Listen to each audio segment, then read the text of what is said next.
Estamos de volta com o jornalista Marcelo Freires e nós vamos conversar com ele. Algumas das questões que vamos abordar estão nesse livro aqui, Notícias, Manual do Usuário, do filósofo, de uma certa forma, Alain de Botton. Eu achei interessante esse livro, Marcelo, porque ele faz uma crítica, eu tive essa impressão, dos principais critérios de noticiabilidade que nós lidamos no mundo jornalístico. Quer dizer, tudo aquilo que é inusitado, que é diferente, ou grandes tragédias, ou celebridades. Eu acho que ele faz uma crítica um tanto quanto poética, mas não é por isso que ela é inválida, né?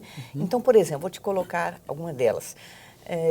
Ele acha que as notícias, as matérias jornalísticas são redigidas numa fórmula muito rígida e que isso vai levando o leitor ou o telespectador a um certo desinteresse. Ele não culpa o leitor e o telespectador, mas o próprio mundo jornalístico que apresenta o mundo de uma forma, enfim, muito formatada. O que você acha assim, dessa crítica dele? É poética demais? Eu acho assim, a gente tem que considerar a produção de notícias como uma indústria, né?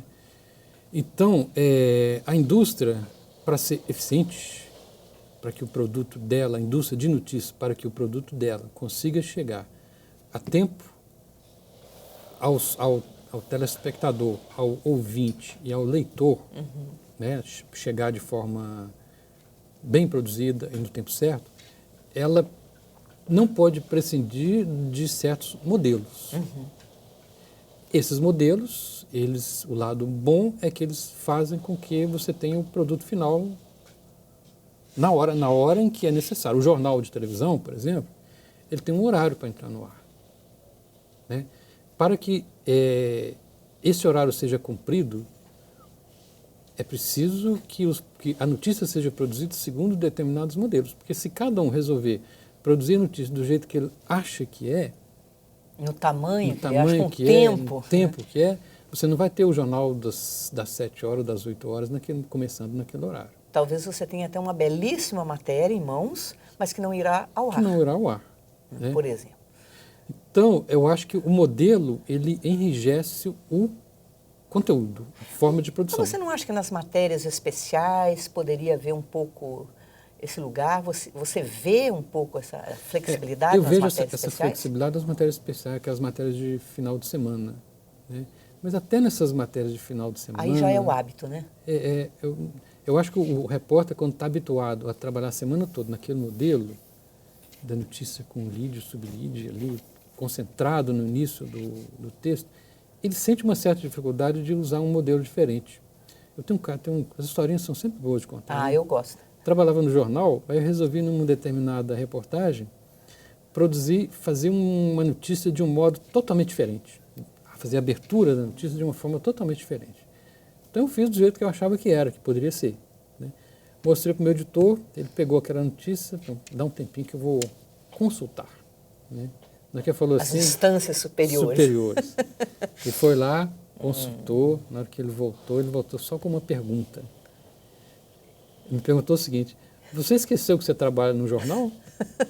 Bom, com essa pergunta ele matou qualquer possibilidade futura de ousadia de experimentar. Eu desisti. Sentei e reescrevi no modelo tradicional, como em tese deveria ser, né? Então eu acho que tem essa questão da indústria, mas eu acho que cabe ao jornalista trabalhar contra isso um pouco no seu dia a dia, na medida do possível, lutar contra isso, propor coisas diferentes. Né? Ele tem um poder de fazer isso. Ele tem um poder, talvez assim, de empurrar um pouco essa fronteira, essa linha divisória. Mas, às vezes, o que eu acho é que as pessoas também se acomodam um pouco, porque você fazer isso dá mais trabalho.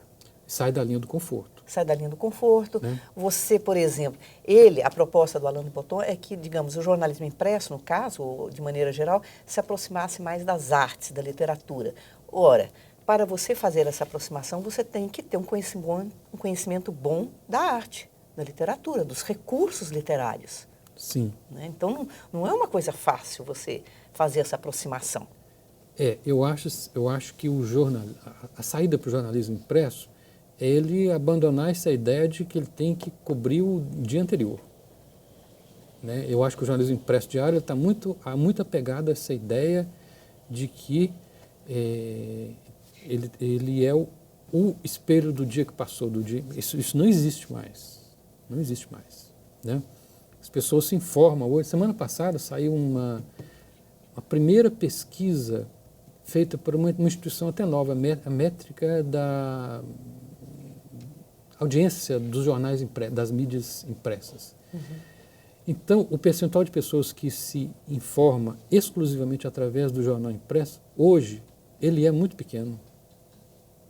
O percentual maior é dos que se informam pelo impresso e também pelas plataformas digitais. Então, isso nos leva à ideia de que o jornal impresso tem que buscar um outro modelo. Eu acho que o outro modelo é o modelo do texto de profundidade. Eu acho que das boas narrativas, das boas histórias. Que quando eu penso assim nessa aproximação, eu penso de conferir um tratamento de personagem àquelas pessoas envolvidas, mas um personagem que não seja achatado. Seja o assassino, seja o ladrão, seja o bom juiz, seja o senhor pacato. Eu acho que todas as pessoas têm vários lados, têm vários ângulos.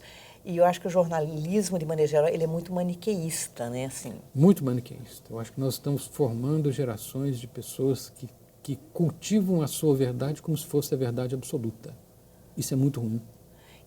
Porque isso impede a crítica, o debate. A reflexão, a reflexão. Né? Eu acho que esse posicionamento que a gente, né, está vivendo em termos políticos, inclusive, ele é ruim porque ele, de uma certa forma, ele dificulta o diálogo. Né? O diálogo é ouvir o outro. O que a gente tem hoje é um diálogo de surdos e mudos. Diálogo entre surdos. Ninguém quer ouvir o outro. De mudos não, porque está todo mundo falando. O diálogo entre surdos. Surdos, Ninguém falando, quer ouvir o está todo mundo falando. Todo mundo escrevendo, todo mundo vociferando, né? Assim, eu acho que a impressão que eu tenho, às vezes, quando eu entro nas redes sociais, principalmente daquelas pessoas que são mais engajadas, é que cada pessoa virou um púlpito, assim, um padre no púlpito daqueles, assim, do século XIX, vociferando contra Satanás, tem hora que eu tenho impressão. Esse é o lado... Bom, as redes sociais, elas têm, a meu ver, um lado positivo e um lado negativo. Sim. Né? O lado negativo é que ela é uma representação do que é o ser humano. No ser humano você tem pessoas que são xenófobas, preconceituosas, racistas, e você tem pessoas boas também. Quando você, a partir das redes sociais, todas essas pessoas, elas passaram a ter o mesmo direito de expor os seus pensamentos. Isso tudo aparece de uma forma igual, é igual para todo mundo. Então, não tem como fugir disso. A gente vai ser obrigado a conviver com pensamentos completamente obscuros nas redes sociais. Aí eu acho que cabe a cada um estabelecer os seus limites ali. Né? Na minha rede, eu convivo com pessoas que pensam diferente de mim. Tem muitas pessoas que têm um pensamento muito diferente. Convivo bem com elas, mas eu estabeleço limite. Uhum. Né?